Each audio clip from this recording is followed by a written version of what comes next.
vaping in the boys' room. All right. Hey, everybody. We're going to be talking about cancel culture, the creeping authoritarianism in the United States on episode 283 of the In the Tank podcast. I am your host, as always, Donald Kendal. Joining me today, I've got Jim Lakely, VP of the Heartland Institute. How are you, good sir? I'm doing well. You know, this week is the 41st anniversary of the Miracle on Ice. Trivia. Ah, nice. What year? How long? It was the Olympics of the Lake Placid Olympics of 1980 in Lake Placid, New York. And I was just listening to actually a couple of podcasts I listened to had mentioned it before, and I've seen reports online. But the Soviet team, the Soviet hockey team, was so dominant that they crushed a team of NHL All-Stars a couple of weeks before they got beat in fact, they beat the Americans, I think 10-3 or something like that, a couple of weeks before one of the greatest sports upsets of all time. So if you get a chance to hear Al Michaels' call for the Miracle on Ice, go find it on YouTube. It's actually pretty inspiring. I got chills just yesterday. Yeah, kudos to Kurt Russell for leading our boys to victory in that. Didn't know he had it in him. Also joining us, we have Nate Myers, cutting his teeth on the In the Tank podcast, development associate at the Heartland Institute. How are you doing, sir? Are you excited to be on the show? I am absolutely excited. Happy to be here. Super pumped, huh? Oh, yeah. All right. Well, like I said, the theme of this episode is kind of the creeping authoritarianism. And just like my overarching question of all the topics that we're going to get into, and we're going to start off with some, just like basic cancel culture stuff, then move on to censorship, and then just like these COVID lockdowns, which I don't know if they're ever going to go away. But my overarching question is like, when will enough be enough? Like, is the left ever going to like disassociate themselves with these practices? So that's kind of like the overarching question I want you guys to kind of keep in your head as we're talking about all of these things. So this was a story. The first thing I want to start off with is a story that happened. I don't know if it was a couple of weeks ago. We considered talking about it last week, but that was preempted by all that Texas stuff.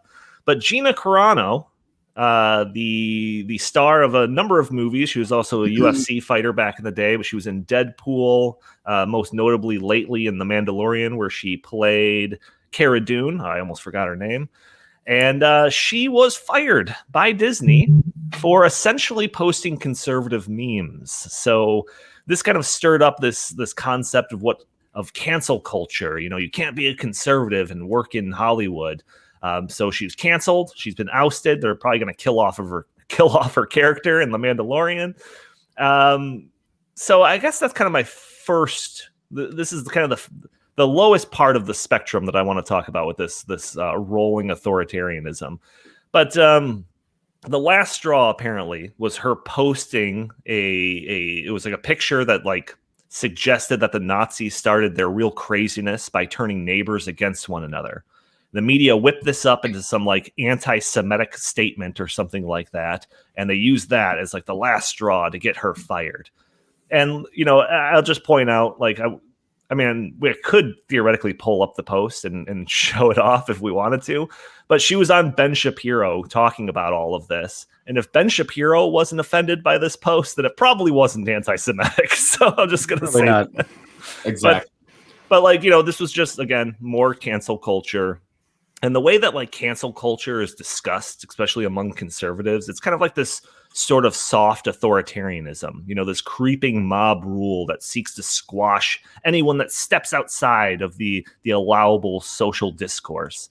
So like conservatives kind of generally adopted this term into their lexicon, but others, especially if you go and look up the story and the hashtags associated with it on Twitter, others kind of dismiss this idea of cancel culture and equate it to just like another form of boycotts. So my first question in regards to this, well, Jim, unless you just want to comment on Gina Carano and that whole situation, but like, can we like start off by defining like what is cancel culture?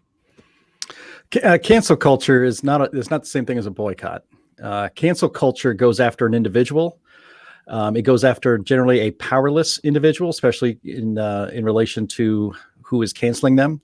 An individual against a cancel mob on Twitter or other social media is, pretty powerless against, thousands of people ripping you online, and often almost it's almost by definition, they take what you say on social media out of context. This makes me wonder why anybody in Hollywood even has a social media account.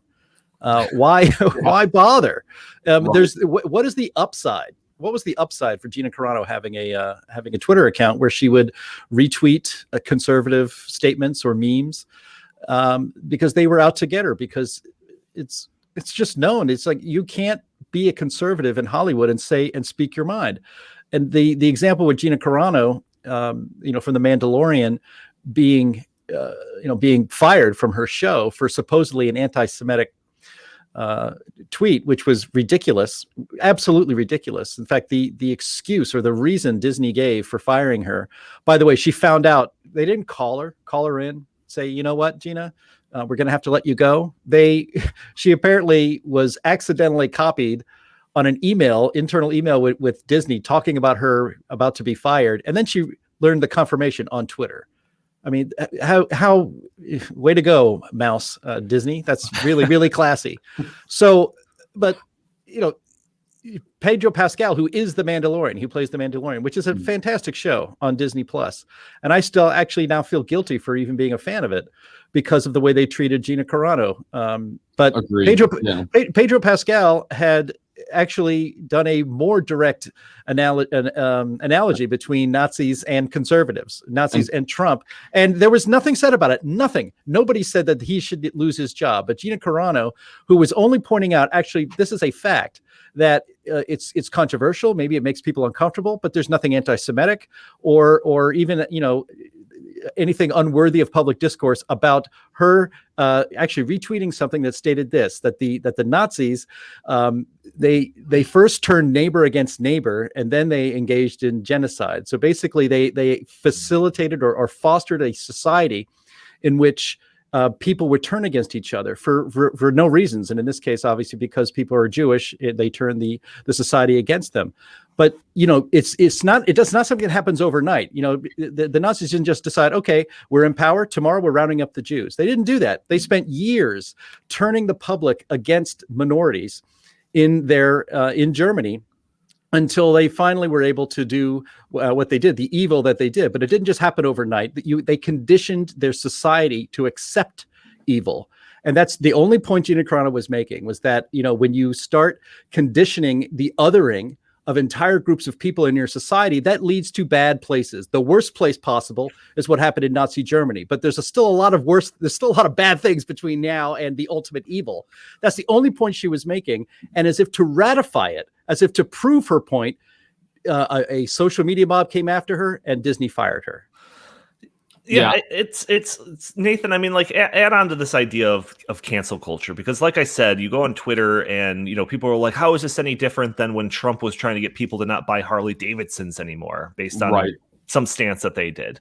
Well, I would draw a connection between cancel culture and what we see in China with their social credit system. So, based upon how you act, what you say, what you do, you receive basically a rating, almost like a credit score rating from the Chinese government. And this gives you permission to get higher paying jobs, access to certain social circles, et cetera, what have you. And I see a strong connection between that and the developing cancel culture that we have here in America. Based upon what you say and do, you could either be elevated to the highest, stratospheres of our social circles, or you can be completely ostracized from everything. And, this isn't for radical views. This is for very mainstream views. So like Jim said, I think there's varying degrees of cancel culture, and, the worst being, the straight up fascism that we saw in the 1940s with the Nazis, and how Gina was drawing a connection between that. I mean, do I think it was a little maybe out of taste? Maybe so. I think we should be wary of drawing analogies to the Holocaust and what happened to the Jews in the 1940s, usually. But I think there is a strong connection. Yeah, the thing that drives me the most mad about this is just kind of the selective outrage of it all. Like, Jim, you already mentioned the Pedro Pascal and him comparing the situation at the U.S. border, the southern border, to Nazi concentration camps. that didn't raise anybody's, radar. Like that didn't spark off some hashtag fire the Mandalorian or anything like that. It's just like who actually gets targeted with this? Because I feel like conservatives, other than like the boycott or the anti-boycotts or something that's happened in conservative circles, it doesn't seem like there is nearly as much as the mass flagging campaigns, whether or not a video needs to get pulled down because of something that somebody said on it. It seems like that comes from one direction more than it comes from other directions. Like that's what drives me insane. Right. And a lot of people snarking on Twitter is like, oh, what about all the conservatives who are, against cancel culture? They're canceling their Disney Plus accounts. See, that's canceling. It's like, no, dummy. Canceling my Disney Plus account because I don't like the way Disney treated Gina Carano is not cancel culture. That is canceling your subscription or canceling, not watching something anymore is different. Cancel culture is when you gin up a mob to destroy somebody's life for non-crimes, for saying innocuous things, for saying things exactly the way a left-wing person like Pedro Pascal says something or makes the same kind of analogy. And I agree with Nate. You probably should hit the delete button when you start making any analogies to the Holocaust, because it's going to be misconstrued. Yeah. I actually don't think what she said was, as I mentioned before, I don't think she's necessarily that far off base, but people lose their minds over it. Yeah. So just think of another analogy to make. You can still make the same point, but people's lives shouldn't be destroyed because they said something that offends you, or they said something that you disagree with. And it does happen all on one side. The only time I heard about what Pedro Pascal said about, comparing the Trump's policies on the border with the Holocaust and concentration camps was now, when people were dug that up to compare exactly what he said to exactly what Gina Carano said. And I don't remember, there was not a big push by conservatives to ruin Pedro Pascal's career and get him fired as the Mandalorian. Because let's be honest, for 99% of the time he's on screen as the Mandalorian, he's got a helmet on. And probably half the time he's a stuntman. So you don't even need Pedro Pascal to be the Mandalorian. But nobody called for his firing for that. And so we live in this society where the dominant culture feels very comfortable crushing all who do not agree with them and their viewpoints as the dominant culture. This is not American. It's un-American. I'm 50 years old, and I grew up and lived in an America that you guys younger than me don't remember and didn't have. And there used to be this saying, if you can believe it, in the United States, like, it's a free country. You can say or do what you like. We don't live in that world anymore. It's not a free country. It's that people just don't let it roll off their back that somebody disagrees with you. If you disagree with the left, it can be a capital offense for your career.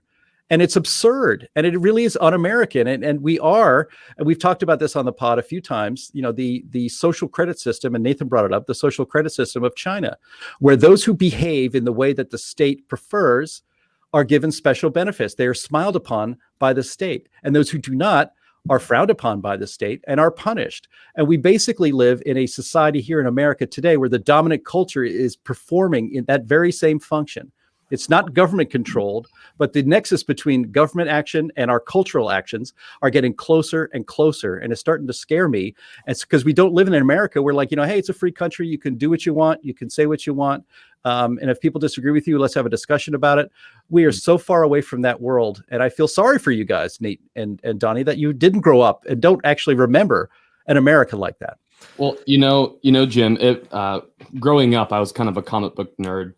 And I remember one of the things that made a big impact on me while I was, sifting through some of these old comic books that I would read was that there was a certain edition of Captain America in which one of the scenes is he's fighting off some Nazi soldiers. And I don't know the context, but essentially what he is saying in this sequence is saying, even though I vehemently disagree with this Nazi and what he's saying, I have to defend his right to say it, because that's the American way. Everybody is entitled to their own opinion. And to think that that's where we started from in the 1940s till now, where people are espousing very mainstream views. These are not radical statements, not radical analogies that anyone's making, for people to be completely ostracized from normal society for making very valid, normal statements. It just shows how far we've fallen.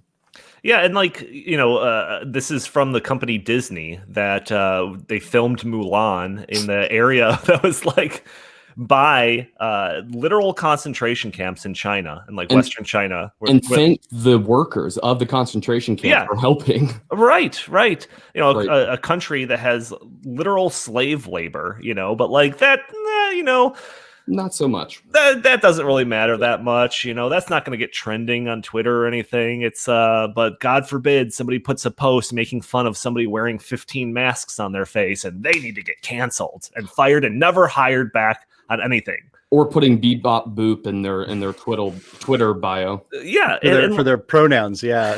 I mean, the firing of Gina Carano was a long time coming. She was, I got to hand it to her. And actually, I admire her for this. She knew the dangers of this. She knew eventually this would happen. But she kept poking the bear. And that's because she valued free speech and she was challenging the system. She was challenging her own employer. I am actually not going to say radical, crazy things.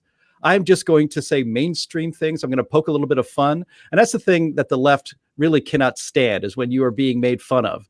When the mob came after her on social media and demanded that she post her pronouns, because I suppose that's something we're all supposed to do now for some reason. And she said, my pronouns are beep, up, boop. Right. Sounds that droids make. They went crazy, and it was because they were making fun of her. If she just ignored them, they probably wouldn't have come after her so hard. But she didn't just ignore them; she made fun of them, and she made fun of the idea that we have to wear 17 masks just to make sure we're all safe. She looks at this country and she sees that her freedoms are being eroded, like all of our freedoms are being eroded, and she wanted to do something about it. So I admire her for poking the bear. And she got a claw across the face, but now she's got a new movie deal with the Daily Wire folks. She only made, I understand, $25,000 per episode that she was on The Mandalorian, which for an actress of her stature, frankly, is not all that much. She's probably going to end up financially better off with her new movie deal with the Daily Wire than she ever was with Disney Plus. And now, what was it, last week, she was the #1 trending actor on IMDb as far as searches are concerned. So, maybe she's a lot smarter than we think. Maybe she poked the bear one last time, right in the eye, for good reason. Right. Yeah. She got her profile up, being on a Star Wars show, and then just like, all right, I'm out. But like, I just wonder, again, going back to that core question that I kind of pitched at the beginning, all of this is just like, at what point do people look at this and be like, she got canceled for that? Like, I'm left of center, and even I think that that's ridiculous, And I thought we were almost there. I don't know the full context of this story, but like Johnny Depp was involved in some accusations of domestic violence with actress Amber Heard or something like that, and everyone like leaped on Johnny Depp, and I'm pretty sure he like lost like a Pirates of the Caribbean gig off of it. And then we found out later that like Amber Heard was actually the abuser in it, and it was just like, we canceled this guy over some false accusations. Like, maybe we're taking this stuff a little bit too far. And then like, a month later or so, this Gina Carano stuff happened. So I thought we were getting to the point where people were going to start distancing themselves from this concept of cancel culture, but I don't know. I guess not. Well, one of the hallmarks of cancel, and I might need to jump in here too, but one of the hallmarks of cancel culture, and frankly, our entire media culture these days, is flying off the handle immediately. Nobody waits. Nobody waits. I do, but most people don't wait to actually find out what the truth and the real story is.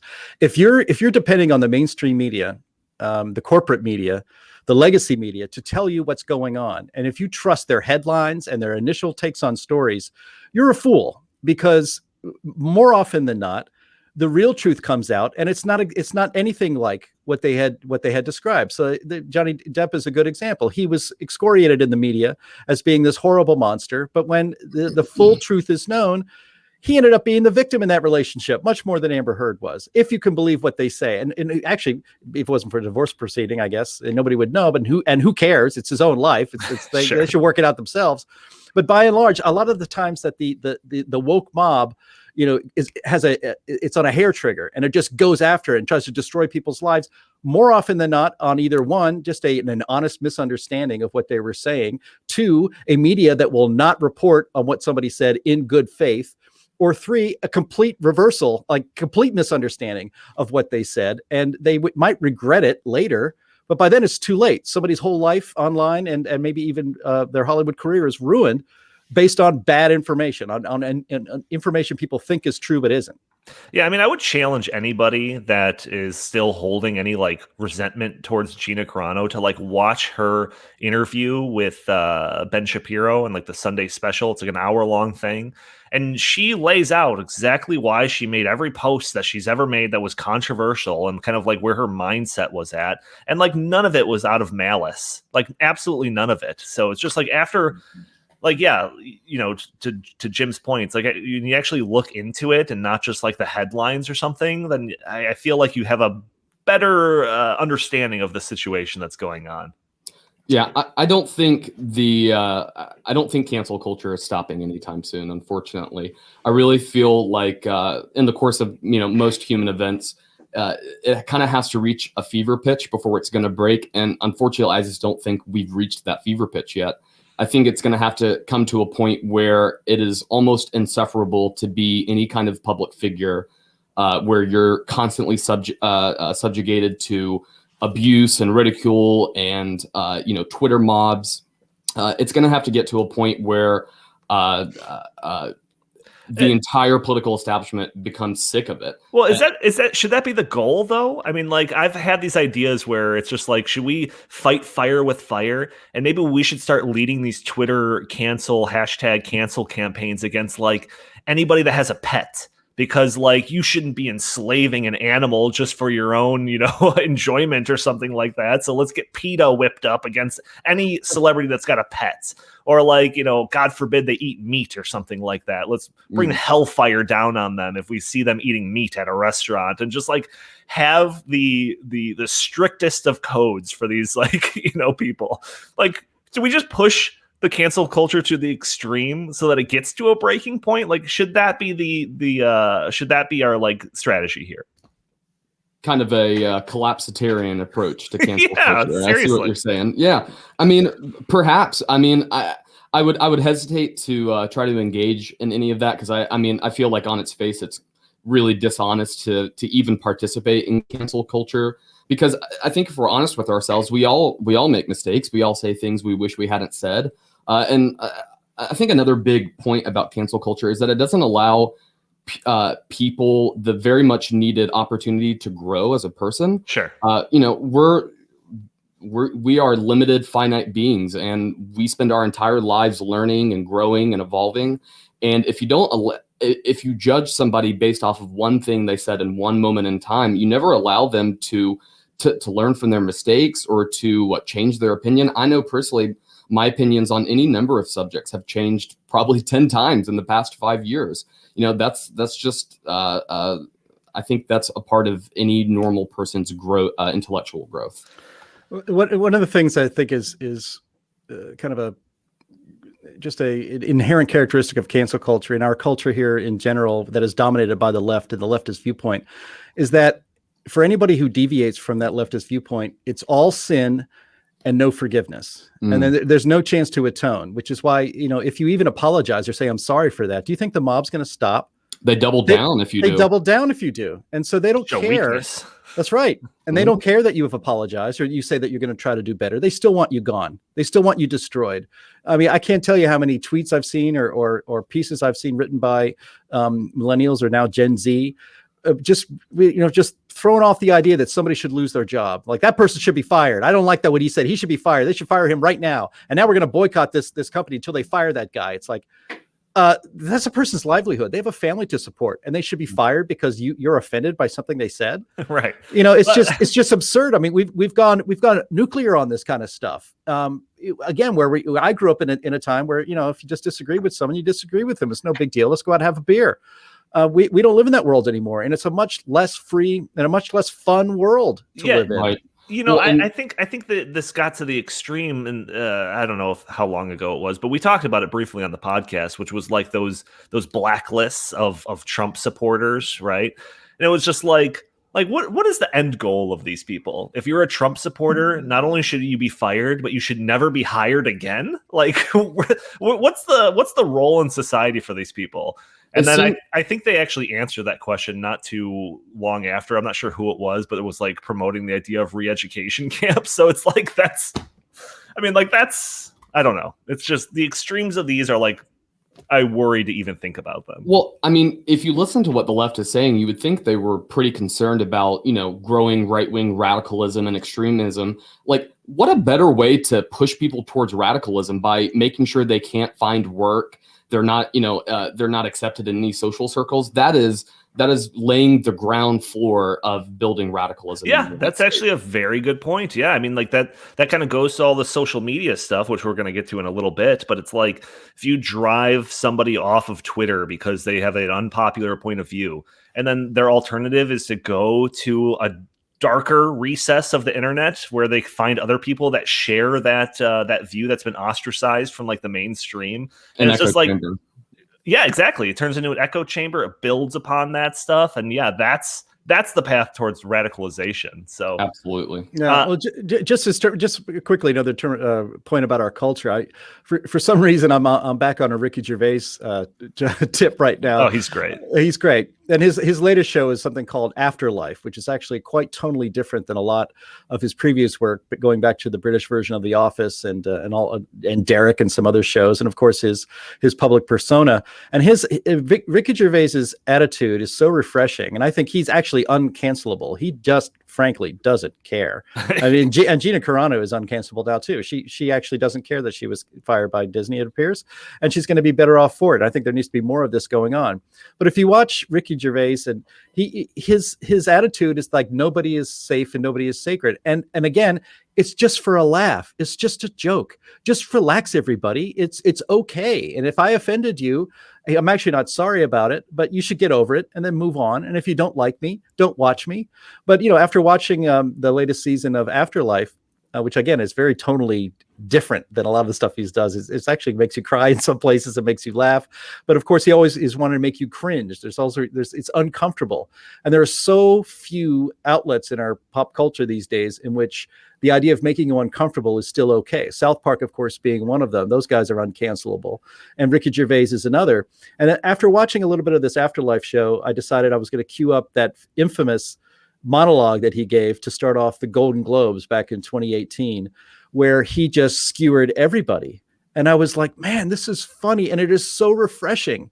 It is so refreshing. And then the coup de grace on that entire monologue was when it was the first year Apple TV was nominated for Golden Globe Awards for their show called The Morning Show.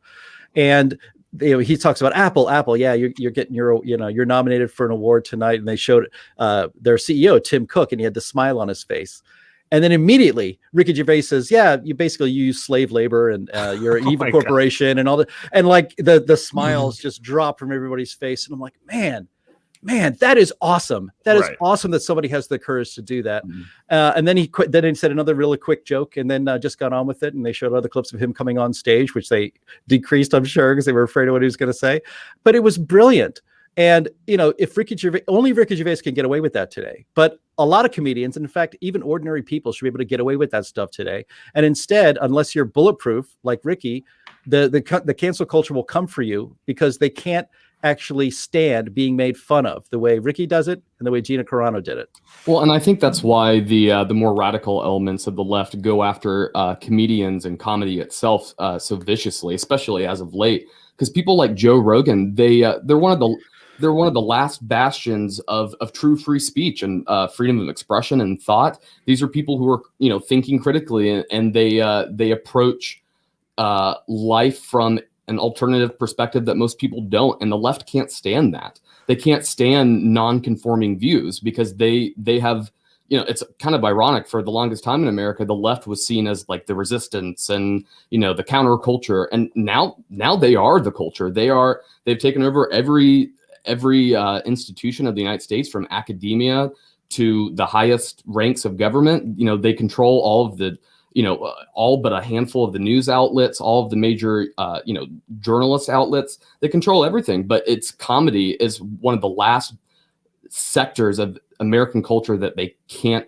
grip their fists around. Yeah, the scary thing is that they control almost everything, and it still isn't enough. Well, Right. it just seems that like this is the logical kind of end point of just that concept of like speech is violence, right?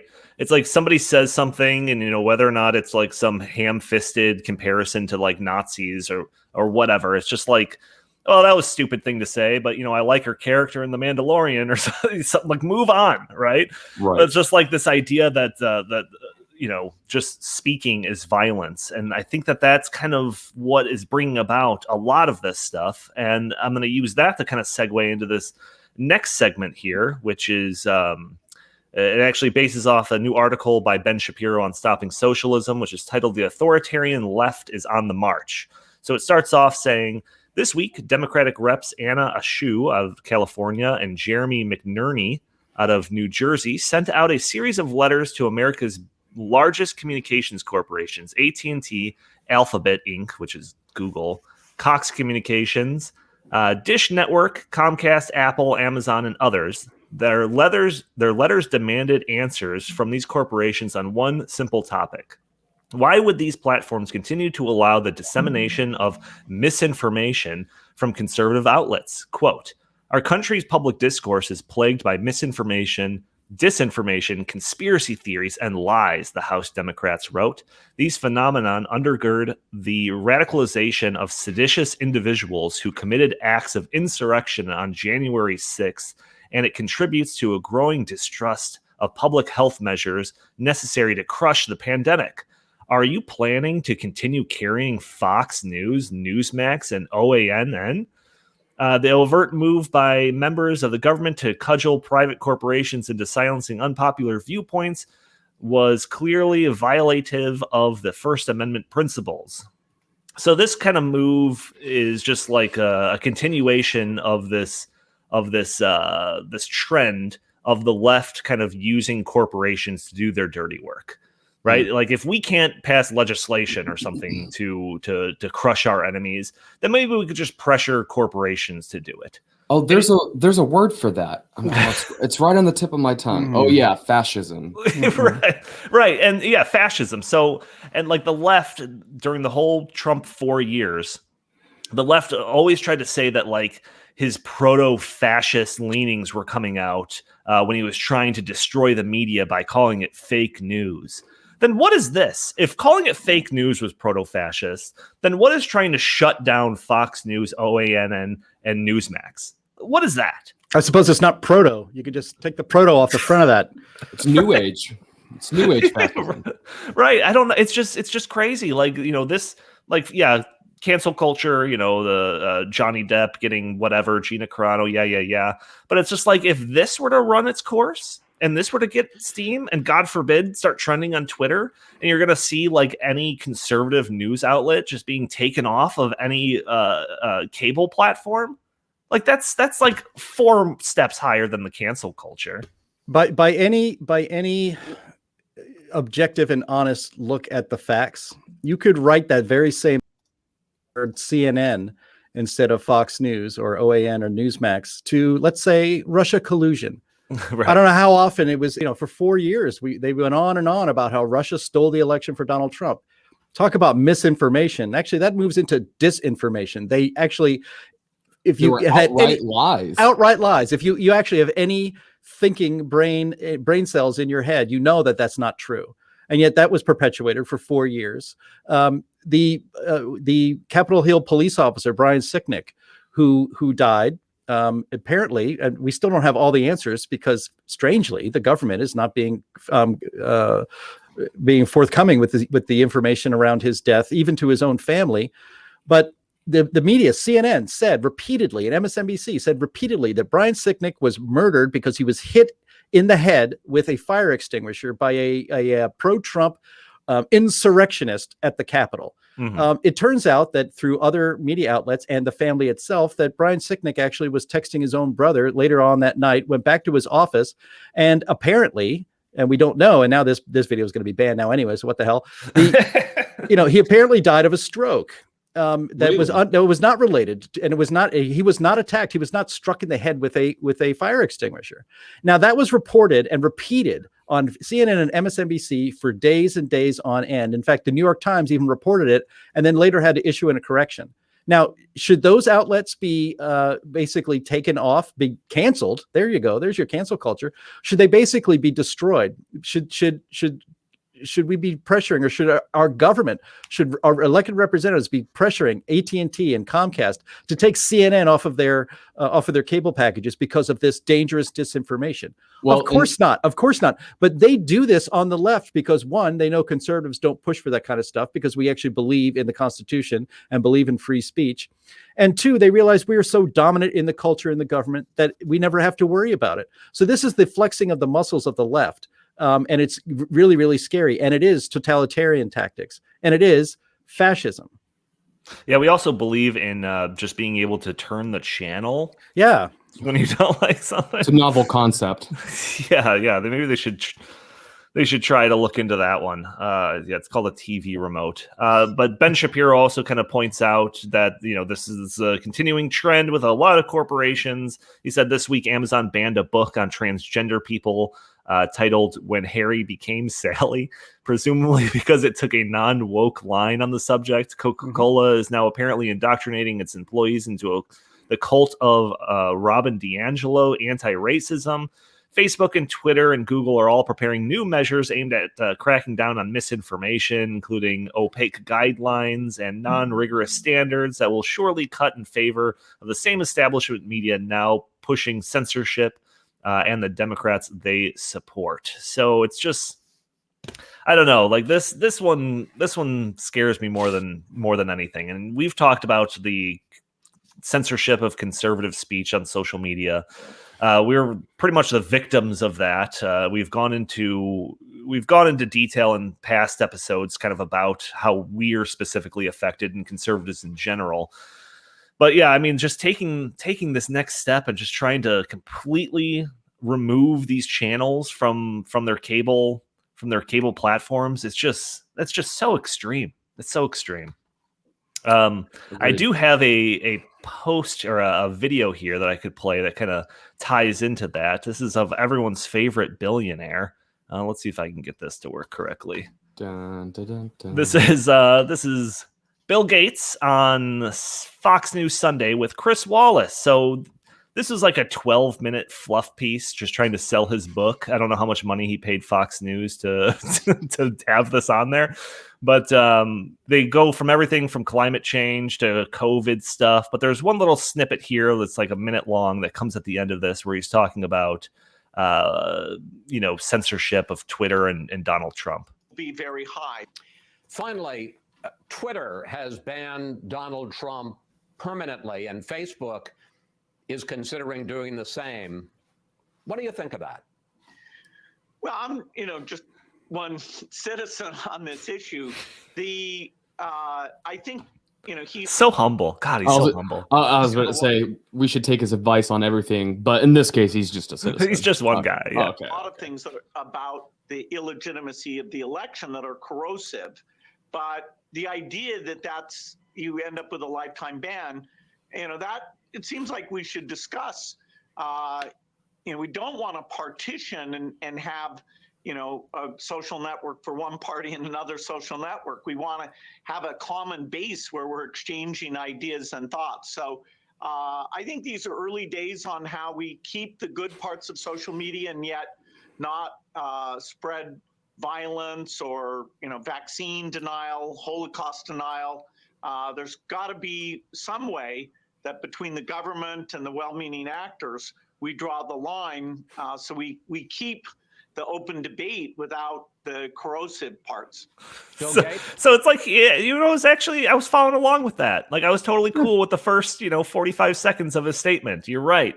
A lifetime ban over something like, yeah, we're just going to drive these two, portions of the country further apart instead of allowing them to have conversations. That was great. But then when he was starting to talk about like how we should keep open discussion, yet we should find ways to remove corrosive elements. And then his examples of corrosive elements was Holocaust denial and vaccine denial. And it's like, are those things really so pervasive that like social media companies have to crack down on it? Like, I mean, like, how many people could that possibly represent in the general American public? yeah, and then again, like for the the left does this stuff and like the right doesn't. It's like, is there ever calls for the stifling of speech that's like promoting communism, which has led to the deaths of tens of millions of people? Or like the condemnation of posts about China, which we've already talked about, that literally has concentration camps and slave labor. Well, technically in the 50s there were. I mean, we had the McCarthy era. So yeah, no, that's a good point. That's a good point. Oh, for like about 20 minutes. More than 70 years ago. Years. Oh my God. Years, more than minutes, but still. But like, I just wonder, and this is the thing with all free speech and the idea of like hate speech. It's like, who's defining what these corrosive elements are that we need to get rid of, right? Like, Right. How long? It's going to start off with Holocaust denial and vaccine denial, which I think is just kind of a silly thing to go after anyways. But like, how long before their arbitrary restrictions also include climate denial? It's already happening. To you, Jim. It's already happening. I mean, look, again, I keep, as the old man of the podcast at only 50, I'm not that old, but as the old man of this podcast, I keep talking about the America I grew up in and the idea that it's okay for people to be wrong. And we were taught in school that the answer to speech you don't like is more speech. And if you don't like people saying that vaccines make me nervous, and I don't know if I trust a vaccine that was rushed and has, I don't know if I can trust it. And so if people saying that out loud, it's okay. Why don't you just have a conversation with them? And why don't you engage with them on the safety of the vaccine? No, the instinct now in America, especially by those who control our culture and our social media platforms, is to silence those that they don't agree with, to call it misinformation, to call it disinformation. Obviously, the Holocaust occurred, and you have to be a moron and an uninformed moron to think it didn't. And so the answer to people who deny that the Holocaust happened is to explain to them. That's why we have a Holocaust museum. No, it's not even That's why we have explaining. these It's things. Well, ridicule. It's ridicule, exactly. Right. Should we start banning people for flat Earth stuff? Like, Right. no, you just make fun of them. Like, Right. come on. It Right, doesn't require a crackdown on social media to convince people that the globe is round. Like, Right. Right. No. The antidote is to engage on these issues, not to shut down people that disagree with you or who you think is wrong. It's okay. You know what? We live in a free country. It is okay to be wrong. It's okay if I think you're wrong, and there is definitive truth and falsehoods out there. But a lot of the stuff that people are wanting to silence people on for being wrong are not actually wrong. But this is still a free country, and it should not be a capital offense on social media to be wrong. It's okay. What is the big deal? And guess what? You don't get to define what right is for me, because I can think what I want. And the thing that is really insidious and dangerous about what's happening here, and it used to be happening in a very creeping, slow fashion, and it is accelerating now, is that they want to police your speech, because speech is the expression of your thoughts. They are trying to make what you think outside the mainstream and quasi illegal. Thought police. This is thought police. This is what this is, because the speaking is how you get your thoughts out there. And they don't like the way a lot of people in this country think. They don't like the way they think about the election. They don't like the way they think about vaccines. They don't like the way they think about Joe Biden. They don't like the way people think about AOC. And they certainly don't like the way people think about the climate if they don't believe that humans are causing a existential threat to the planet, which is what Joe Biden, mumbles out every 4 days. If you don't think the things that they want you to think, you are a threat to them, which is why you should continue to think what you want to think, and to hell with them.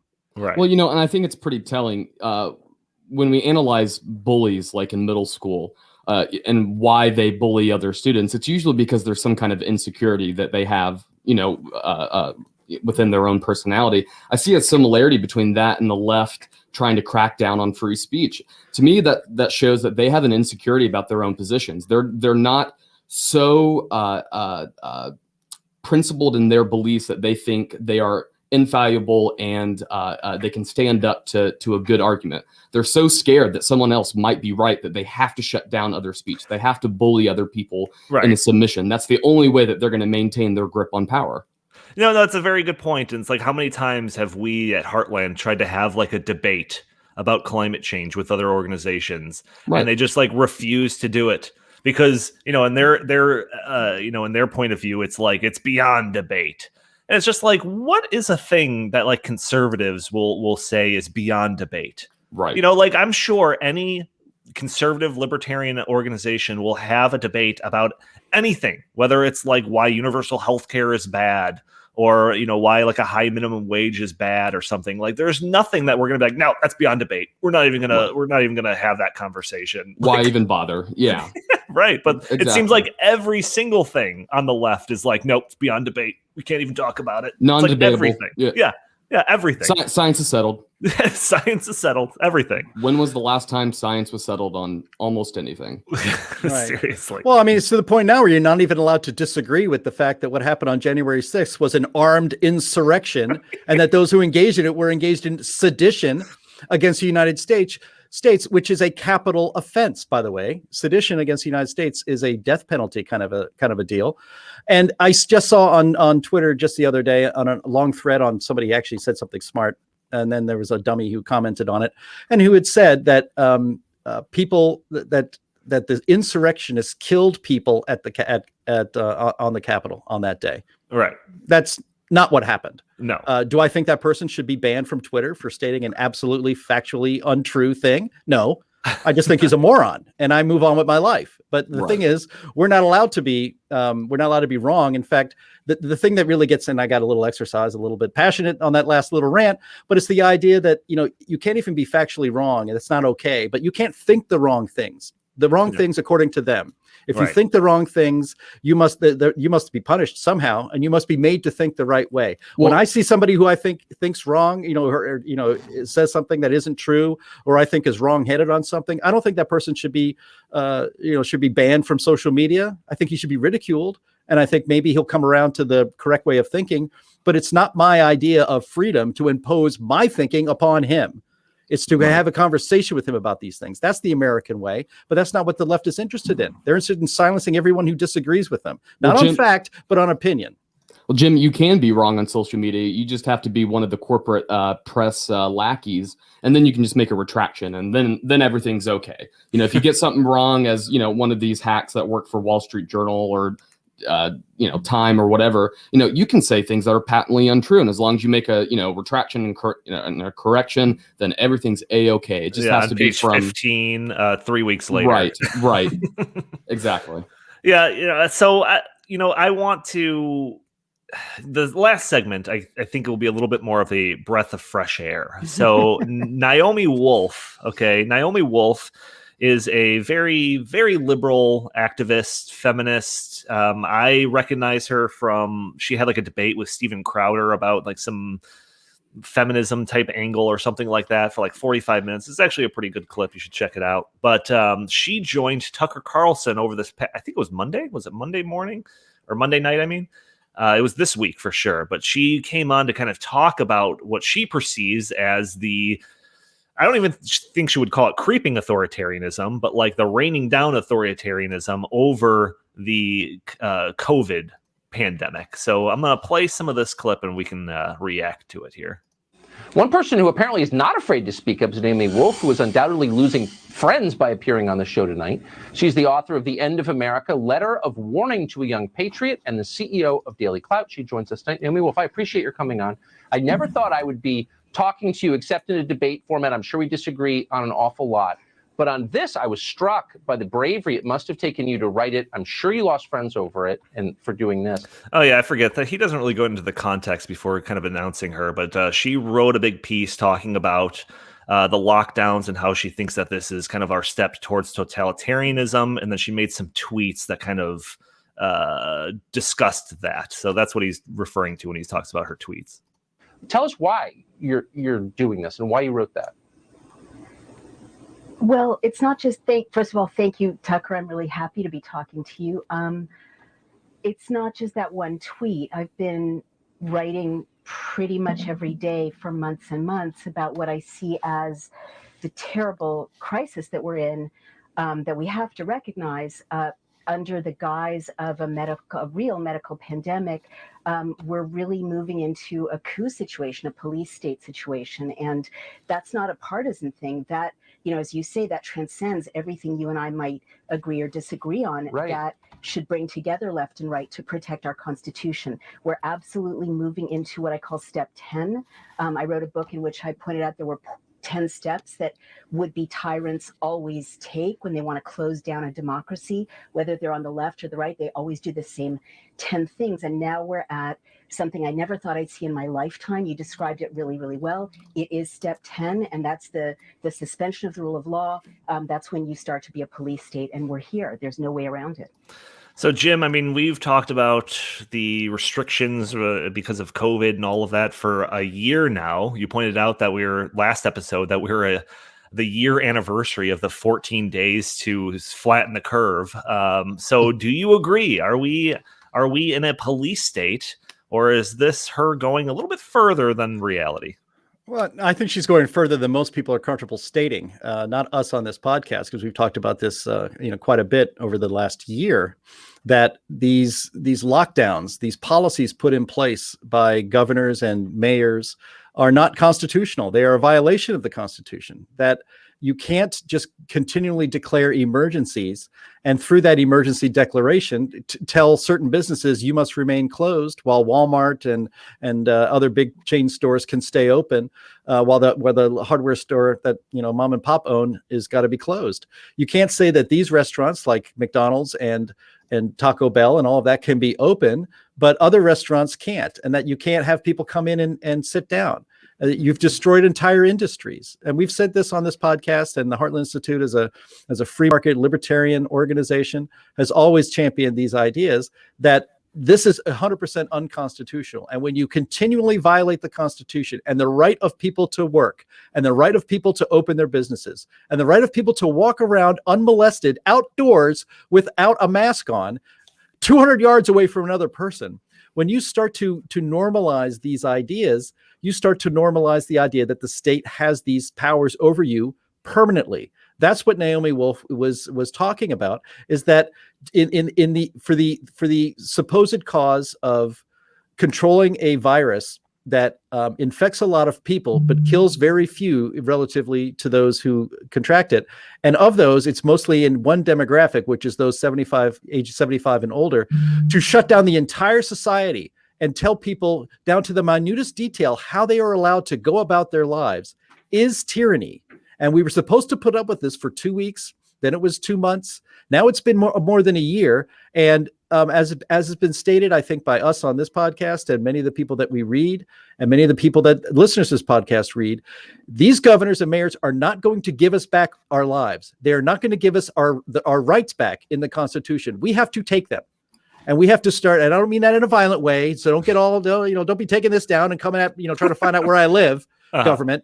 But it is to go about living your life and ignoring the dictates of these governors, not gods. That's a theme that the Heartland Institute has been pushing with state legislators all across the country, is that those are governors out there over there in the governor's mansion. Those are not gods, and they do not get to dictate how you live.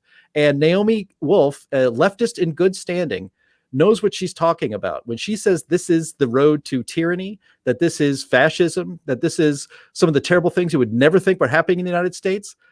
Tell me what it is if it isn't that. Yeah.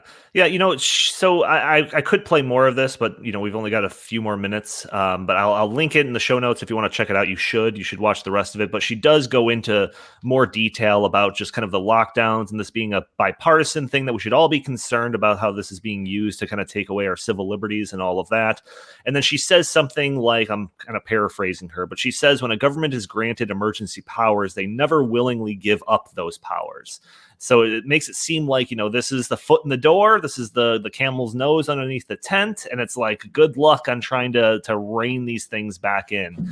But I mean, Nate, I'm sure you could speak to that idea of once a government gets more power, they are very reluctant to give it up. I'm reminded of a book that my mom read to me when I was little. It's called If You Give a Mouse a Cookie.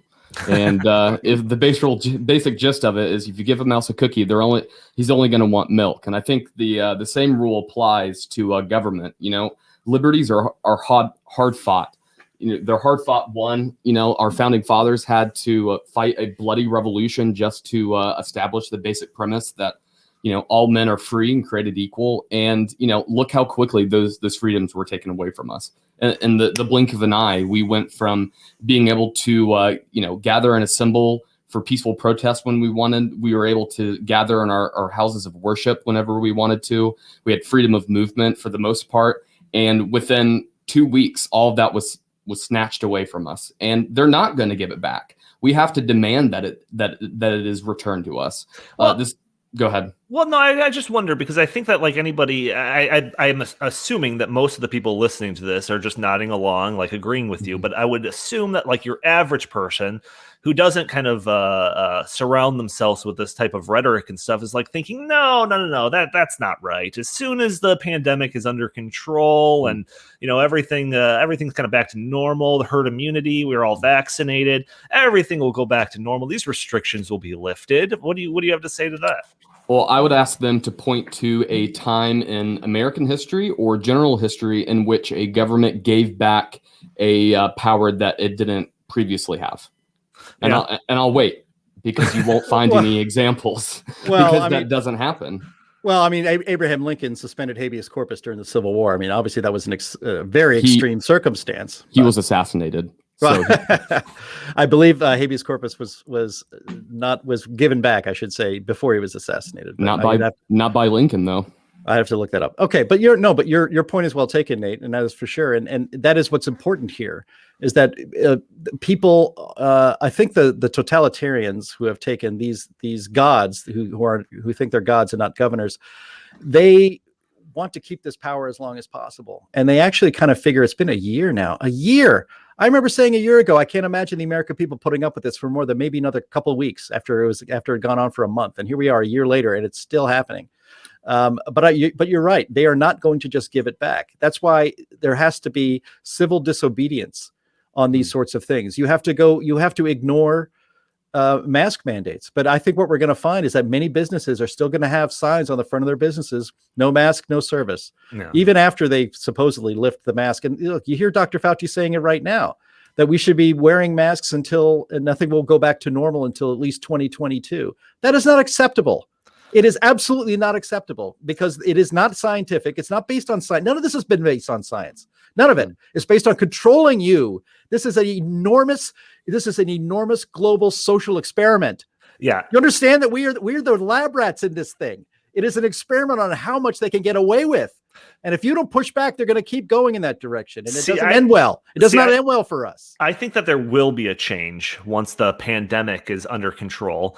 But I think that they're not going to lift up any restrictions or anything like that. It's just the justification for these restrictions and this extra governmental control and guiding of society and all of that will be shifted from the pandemic to another existential threat, which is climate change. And we're going to have all of the same things going on, whether it's extra money going to people that are displaced because of the actions that we need to take to combat this global threat of climate change, or the exorbitant, endless amounts of money printing and government debt that's been used to kind of counteract all of this pandemic stuff. That's just going to all be shifted towards climate change. You're already seeing that. AOC has already requested that we start treating climate change like we do the pandemic. Exactly. I think that's she's always seems to be the canary in the coal mine when it comes to this stuff. So it's like whatever she's talking about, that's kind of the extreme position that the rest of the left will kind of follow. But so I think that the whole pandemic thing, it'll probably drag on for a while, but I think that this is just being used to kind of blow open that door of full-on kind of authoritarianism, big government practice. They're just going to use a different justification for that. And I really believe that's going to be climate change. Well, yes. And they want you to forget what it's like to be a free person, allowed to do what they feel like with their life. They want you to forget that. They want you to think that living your life, driving an SUV, putting your thermostat at 73 instead of 70 in the wintertime. They want you to think that doing all those things is irresponsible, just as irresponsible as walking around without a mask. Exactly. And so they want you to get used to the idea of not living your life the way you want to, the way you see fit as a free person. They want you to get used to that so that they can control you in other ways basically in perpetuity. They want to refuse- normalize. That's exactly right. They want to normalize your life being directed by others. I refuse to comply. I am not going to comply. Period. Yeah. I'm going to live my life the way I want to. They want to normalize the new normal, quote unquote. Right. All right, that's all the time we have for today. Thank you all for tuning into this episode of the In the Tank podcast. Please join us every Friday for a new episode. If you like our show, please subscribe, write a review for us on iTunes. It'd be greatly appreciated. You can find us on pretty much everything: Spotify, SoundCloud, YouTube, Google Play, pretty much everything nowadays. You can follow us. Don't follow us on Twitter. Maybe we'll start up a Parler account, but you can send us your comments, suggestions, comments to inthetankpodcast@gmail.com. Jim, where can the people find you? You can find me at Jay Lakely on Twitter. Always go Heartland Inst on Twitter as well. And always go to heartland.org. And wasn't this just another happy, good time podcast? That's what our audience just really appreciates. Yeah, that's why they come here. You know, that's why they come here, for the good times. For the good times, yeah. Talking about Star Wars and all of that. Nate, I don't know if you have a big social media footprint. Is there any? Not anymore. No. Yeah, he got canceled. We should have brought that up. His profile on Instagram got nuked from space. That's right. Just like a few months ago. How could we forget that? Oh my God, Nate, how could you forget to mention that? 53,000 followers gone in an instant. Gone in an instant with no real justification. None. At all. But all right, well, thank you all for tuning in, and we will talk to you next week. Peace.